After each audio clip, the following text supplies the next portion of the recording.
في القلب مشاعر أخفيها قد أشرقت الشمس عليها عن خطط لم أعبأ فيها ستكون بأيامي فرقا فحياتي قبل الحلقات تيه بضياع.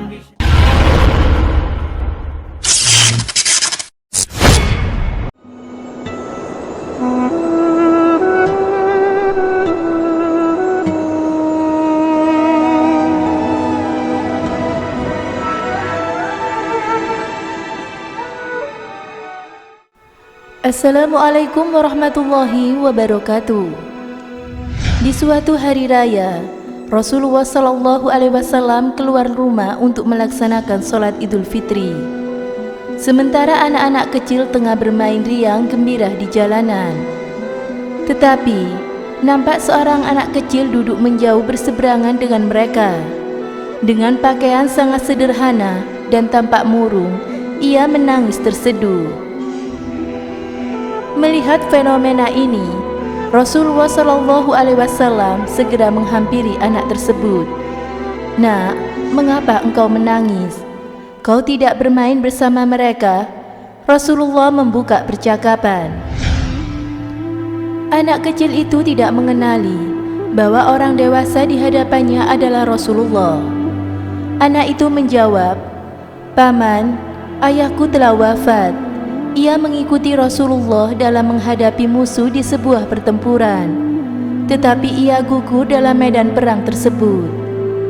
Rasulullah SAW terus mengikuti cerita anak yang murung tersebut.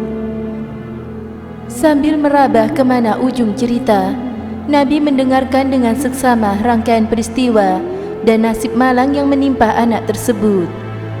"Ibuku menikah lagi. Ia memakan warisanku peninggalan ayah, sedangkan suaminya mengusirku dari rumahku sendiri. Kini aku tak memiliki apapun, makanan, minuman, pakaian, dan tempat tinggal. Aku bukan siapa-siapa. Tetapi hari ini, aku melihat teman-teman sebayaku merayakan hari raya bersama dengan ayah mereka. Dan perasaanku dikuasai oleh nasib kehampaan tanpa ayah. Untuk itulah aku menangis." Mendengar penuturan itu, batin Rasulullah SAW terenyuh. Ternyata ada anak-anak yatim dari sahabat yang gugur membela agama dan Rasulnya di medan perang yang mengalami nasib malang begini.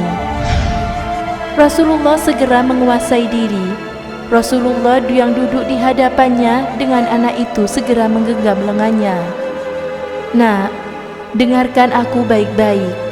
Apakah kau sudi bila aku menjadi ayahmu, Aisyah menjadi ibumu, Ali menjadi pamanmu, Hasan dan Husain sebagai saudaramu, dan Fatimah sebagai saudarimu?" tanya Rasulullah. Mendengar tawaran itu, anak itu mengerti seketika bahwa orang dewasa di hadapannya tidak lain adalah Nabi Muhammad SAW. "Kenapa tak sudi ya Rasulullah?" tanya anak itu dengan senyuman terbuka. Rasulullah kemudian membawa anak angkatnya itu pulang ke rumah. Di sana, anak itu diberikan pakaian terbaik, ia dipersilakan makan hingga kenyang, penampilannya diperhatikan lalu diberikan wewangian. Setelah beres semuanya, ia pun keluar dari rumah Rasulullah dengan senyuman dan wajah bahagia. Melihat perubahan drastis pada anak itu, para sahabatnya bertanya, "Sebelum ini kau menangis, tetapi kini kau tampak sangat gembira." "Benar sahabatku, tadinya aku lapar, tetapi lihatlah, sekarang tidak lagi. Aku sudah kenyang. Dulunya aku memang tidak berpakaian, tetapi lihatlah kini, sekarang aku mengenakan pakaian yang bagus. Dulu memang aku yatim, tetapi sekarang aku memiliki keluarga yang sangat perhatian. Rasulullah SAW adalah ayahku, Aisyah ibuku, Hasan dan Husain saudaraku, Ali pamanku, dan Fatimah adalah saudariku. Apakah aku tidak bahagia?" Mendengar sahabatnya, mereka tampak menginginkan nasib serupa. Aduh, cobalah ayah kita juga gugur pada peperangan itu, sehingga kita bisa diangkat sebagai anak oleh Rasulullah Sallallahu Alaihi Wasallam. Waktu terus berjalan, usia semakin bertambah.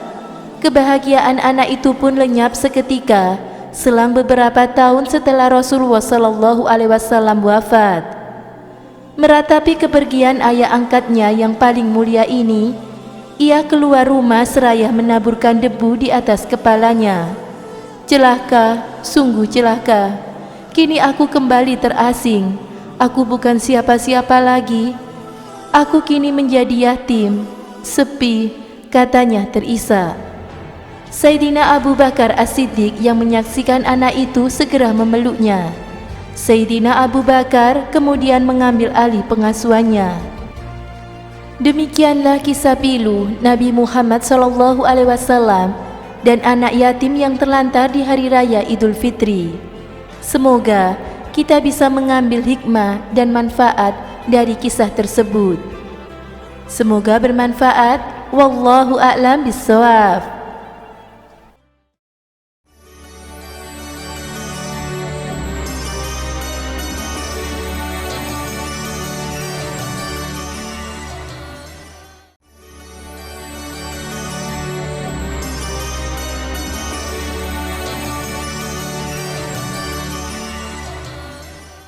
Assalamualaikum warahmatullahi wabarakatuh, pemirsa Amirul Mukminin yang dirahmati Allah Subhanahu wa taala.